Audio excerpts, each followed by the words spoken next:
Good morning. Excuse my voice for sounding like Phil Mitchell. I think I was talking a bit too much yesterday, so Mrs. Fruci will be happy today as it might be quite quiet. Anyway. So, here we are. Talking about today how I see everyone doing so well and it makes me feel rubbish, like what's the point?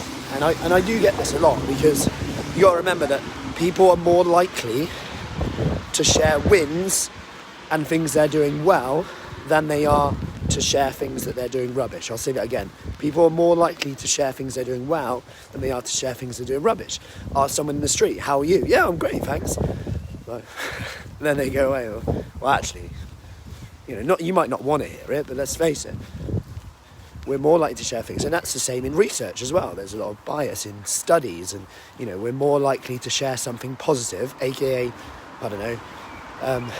exercise reduces blood pressure by doing it this way than saying exercise doesn't, or not that it doesn't, but a supplement doesn't. So say take a supplement, it might be like whey protein, increases muscle. If it doesn't increase muscle, it's probably less likely to be published. That's just the way it is. Anyway, less likely, I say.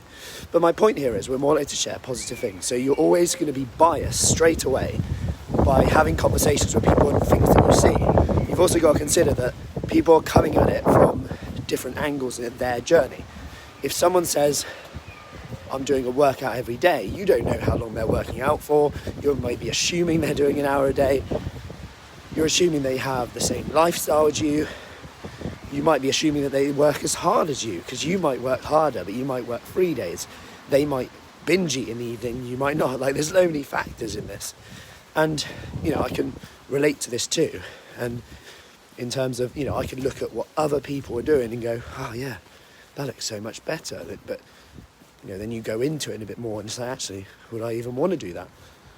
Is it actually it's like the Instagram front page look, oh, that looks amazing, but actually deep down it's totally different. We're just putting a bit of a spin on it to almost automatically jump into comparison mode and assume without any facts that someone else is doing much better than us, when actually they might be looking at us and saying, oh, I wish I was doing that. It's interesting, and this happens a lot in terms of like people going, when I explain what time our workouts are, what time we do sessions, I might say to someone, yeah, we do. They're like, do you do morning sessions? I'll say, yeah, we do 6:30, 7:15, 8, 9, and they go, oh, bloody 6:30. I don't know how people get up at that time. Then they go, I'm more of an evening person, but I don't know how, I could never do that. I'm too lazy to get up in the morning. Hey, Maureen. I'm too lazy. I'm not a morning, but like all these things, putting ourselves down straight away, forgetting that the people in the evening say the opposite. I don't know how people get up in the morning, and then the people in the morning will say, I don't know how people finish work, or I don't know how people get home in the evening and have the motivation to get out again. I'm just done by then. So everyone's really different, but we don't see either of them as a positive, but the other person is. It's a prime example. And I just observe and find it really interesting how self-critical we are. So anyway, we can all do it. But the key thing to remember is that we can call this self-sabotage. We can call this imposter syndrome. You've heard all those things. But actually, it's just a part of being a bit uncomfortable. And normally, if we can get comfortable with being a bit more uncomfortable, that's where we'll see the best results. And I know it sounds really cliche, but if you didn't see a problem as a problem, but actually a problem as inevitable, what would be different in that? That if you just started every day, writing down 3 things you did well yesterday, and then asking the question, what could possibly come up and stress me out today? ... What could possibly come out and stress me out today? What would the best version of me do to make sure that I handle this in the best possible way? All of a sudden you have a strategy to come up with a potential stressor.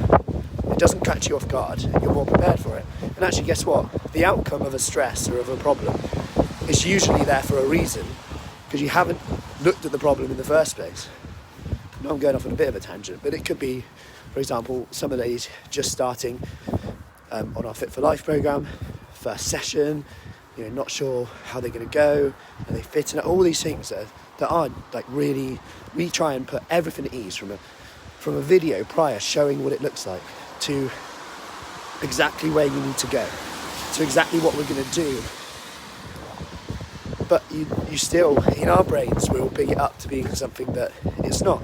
We work with some ladies who haven't ever exercised before, haven't needed to do anything, but since they've hit like menopause or anything like that, body shape's changed, they're just finding they have to do a lot more now. They're finding it more difficult. Hey, Jen.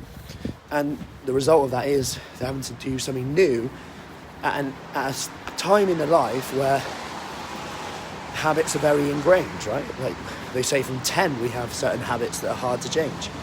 Hard, but not impossible.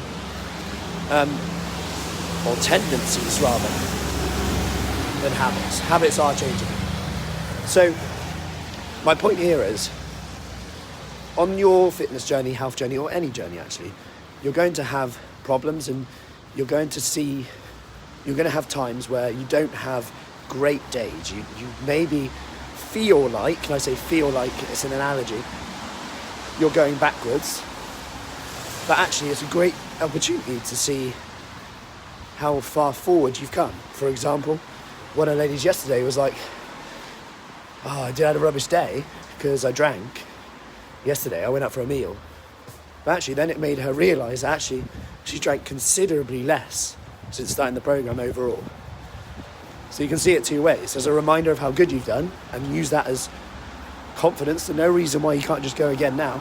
Or beat yourself up for doing it once and then making that turn into 2, 3, 4, 5, 6, 7, 8, 9, 10.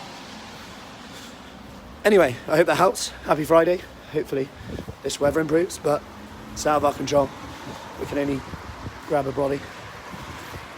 And I will see you later. Any questions, just let me know. We are off to morning workouts, Devizes, Marlborough, live from home, in person. We've got tone and sculpt, full body, and muscle strengthening. So I will see you soon. Take care.